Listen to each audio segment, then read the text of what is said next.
Okay, hello to any viewers. This is the first video I'll be putting on my channel. My channel is going to be all about vegetarian food, mostly Indian and Italian. I've been a vegetarian since birth, so I've had to learn to cook in order to enjoy a variety of meals. So today, what I'm going to cook is BIR style, British Indian restaurant style, Madras curry sauce. Okay. Now you can cook it with a vegetable mix, put it in through the sauce. I'll tell you when to do that if you want to do that. This one though, I'm just making up a sauce, an extra sauce to use as part of a curry I'll be making later on. So what we have here, pan wise, this is aluminium.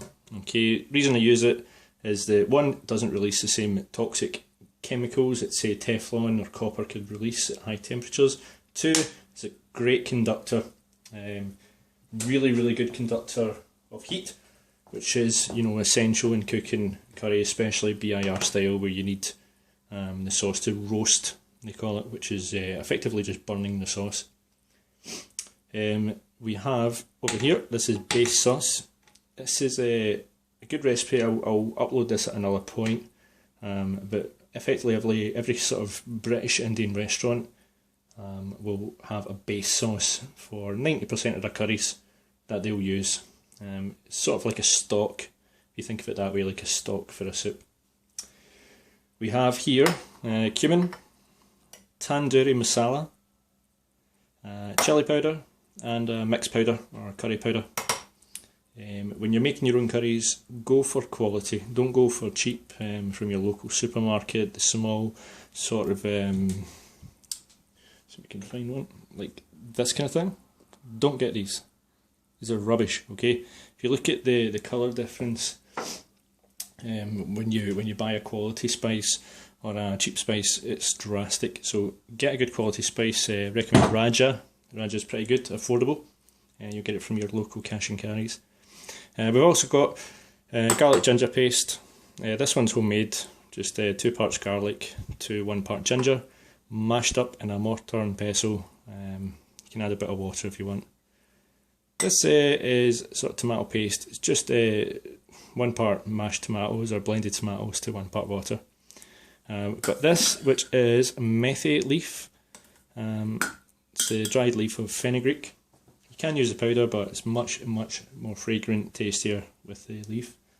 And lastly, we'll be using salt and vegetable oil.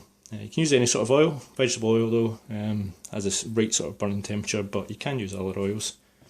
So just now our pan is just heating up nicely. We want to sort of warm the pan through, okay, before you put oil in it. But what we'll do is we'll put about... Now, Madras sauce is quite an oily sauce. Okay, so we're going to do 1 chef spoon and a half of vegetable oil. Okay, and just swirl that around your pan. Now to that, we're going to add about a teaspoon of garlic ginger paste. Okay, nice heaped teaspoon. Now you do not want to burn garlic ginger paste. Okay, the sizzling you hear is the water coming from the mixture. Okay, if you burn your garlic ginger paste, the whole sauce is ruined. So if you're at this stage and you burn it, bin it, start again. Now to that, you want to add a nice heaped tablespoon of tomato paste. Okay, again, just sort of swirl that round. Madras is quite a tomatoey curry. You wouldn't always have this amount. You just sort of want to cook that tomato off.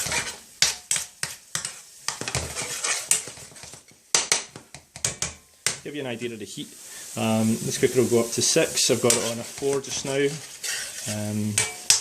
The pan was heating at 6 until this stage.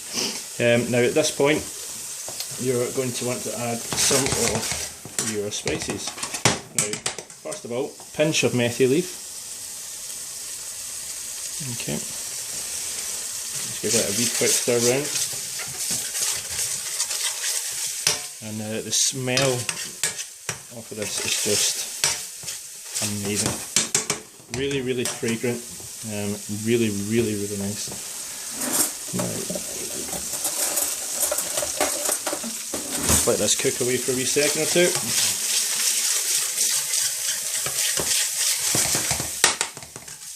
Okay, to that we're going to add just under a tablespoon chilli powder, nice tablespoon of your mixed powder. Give it a little stir.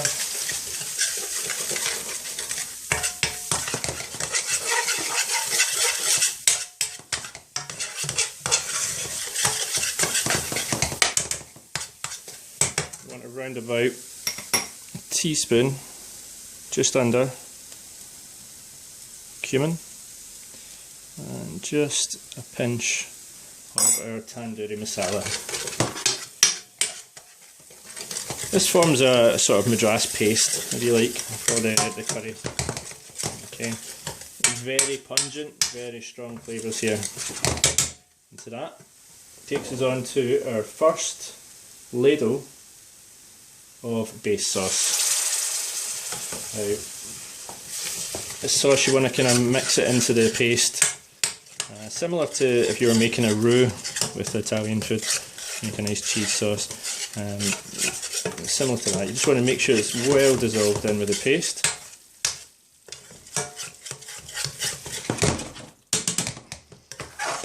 Now, all this round the edges here, you want to make sure to get that off the edges. That is pure caramelised sauce. Okay, really, really intense flavour. Gold dust. Okay, now just let this cook away for a wee 20 seconds. After about 20 seconds, what you would do is add a little pinch of salt. Okay, and at that stage is when you would put in your vegetables. Okay, I recommend using pre-cooked vegetables, cook them in nice spices. I'll maybe show you how to do that in another video. That'd be when you add in the vegetables. After you add in the vegetables, you would add in another layer of base sauce. So, like I say, we're just making a sauce today, so a pinch of salt. Okay, probably maybe a quarter teaspoon of salt. And we will cook off another ladle of our base sauce. Now, what you want it to do effectively, once you've mixed it through this, you want it to burn. Okay, this is one of the reasons why it's good to have an aluminium pan, because it is an even conductor. You don't need to worry too much about having it kind of spaced out in your pan perfectly. There isn't, don't get the same sort of heat spots as you would in a conventional, say, non-stick Teflon pan. So you want this to burn. I'll try zoom in a wee second. I'll show you.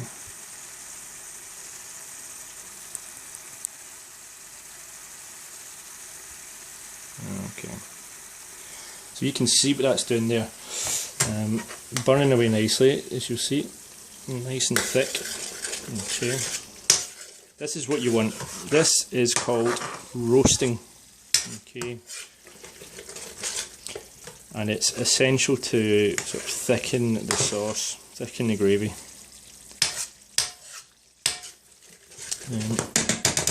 Another trick you can do, if you want a nice thick sauce for your curry, if you get onion, just chop an onion really fine, and I mean really fine, and put that in at the beginning, just after your ginger and garlic. By the time it gets to this stage, your onion will be gone. Okay, it really will be gone. You don't want to fry your onion, you just want to soften it, and it will be gone, and it will give you a lovely thick sauce. That's a technique I'll show you when we go to do a video on maybe a boona. I'll show you that. Now, you can see here the red spots around the curry. Now this is the oil rising to the top of the sauce, it's separating, and that is when you know your curry is ready. Now if you add vegetables in this, you would be ready to plate up. That's the joys of BIR curries. But because I'm making just a nice sauce to accompany a curry later on. I'm going to add another base sauce. This is number 3 ladle. Each ladle has between 50 and 60 mils, and I'm just using a small ladle. Normally you would aim for an individual portion of curry for around about maybe 100 to 110 mils of base sauce. Again, I'm just going to wait till this separates, rises to the top, roasts, and that'll be time to throw it in a wee tub, and that'll be ready for later. Now, one of the tricks we do, obviously in Madras, if you've ever had it, on top of it being spicy, it's also quite sharp. Okay. Now, the way that this sharpness is achieved is with the use of a lemon. Okay. Let's see. We've got a lemon. Just a small piece of lemon. Okay, just a wee slice. You want to give it a squeeze and literally drop it in the sauce. Now, don't worry about coming across this in your curry. It will be so tender that you could eat it. However, most people will just discard it when they come to get it. Won't do you any harm either way. And obviously, presentation wise, it's nice to put a wee drop of coriander in there. It's also really, really tasty. Just give it a wee small sprinkling. And chef trick is what we'll do in most Indian restaurants in Britain. It's a small sprinkling of garam masala. Okay, just a really small sprinkling. You do that right at the end, just before you plate up. I think that is us. Remember, get all the bits off the side. That's lovely, lovely caramelised sauce.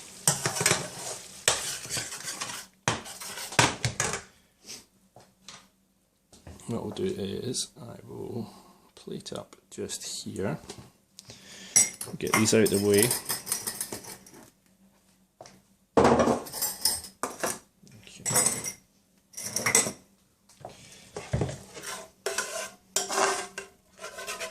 Again, the way to know your curry is ready is when the red spots sort of come to the top.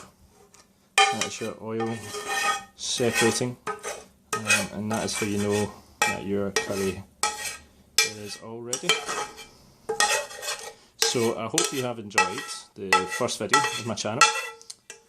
I aim for maybe a video every week. I've got a lot of really, really nice, tasty recipes, as well as the BIR style Indian curries.